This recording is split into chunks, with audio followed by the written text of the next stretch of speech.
से पहले नजर डालते हैं अब तक की बुलेटिन। जी बिल्कुल, राव मोहम्मद सुहेल की दावत वलीमा का एहतमाम फ्रीज जो आइलैंड में किया गया। राव मोहम्मद सुहेल को मुबारकबाद दी और नेक ख्वाहिशात का इजहार किया गया। जी बिल्कुल, राव मोहम्मद सुहेल ने इस मौके पर आने वाले तमाम मुअज़्ज़ज़ मेहमानों का शुक्रिया अदा किया और कहा कि वलीमा एक मसनून दावत है जो कि रिश्ता अज़दवाज में मुंसलिक होने पर खुशी में की जाती है। Principal professor doctor Israr Ahmed Sheikh, professor, सियासी शख्सियात, रिश्तेदारों, दोस्तों, अहले इलाका की शिरकत से खुशी का लुत्फ़ दुबाला हुआ। नए ज़िंदगी के सफ़र के आगाज़ पर शिरकत करने वाले तमाम मेहमानों का शुक्रगुजार हूँ। इस मौके पर principal university of education Vehari campus से professor doctor Israr Ahmed Sheikh, associate professor doctor Rashid Mahmood, doctor Muhammad Atif, doctor Naveed Ahmed, doctor Muhammad Tahir, doctor Sajid Mahmood, doctor Farhan Nasir समेत तमाम एसोसिएट प्रोफेसर, मुल्तान से लेक्चरर राना शहबाज अहमद,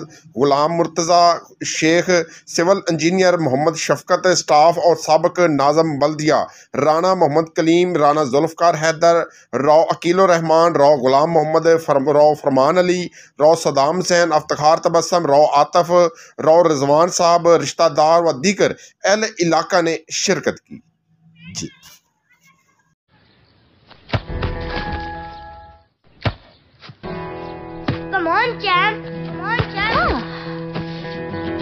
मुश्किल के क्यों मार रही हो? कौन करता है ऐसे? जो कोई नहीं कर सकता वही तो चैंपियन करता है। लो, सूख गए दाग, अब कोई नहीं निकाल सकता। जो कोई नहीं कर सकता वही तो चैंपियन करता है। नया बेहतर सर्फ एक्सेल, इसकी स्टेन लिफ्टर टेक्नोलॉजी कपड़ों की तह में जाके सख्त सूखे दाग भी खींच निकाले। दागों की चैंपियन तो तुम्हारी अम्मी ही है। नया सर्फ एक्सेल, दागों का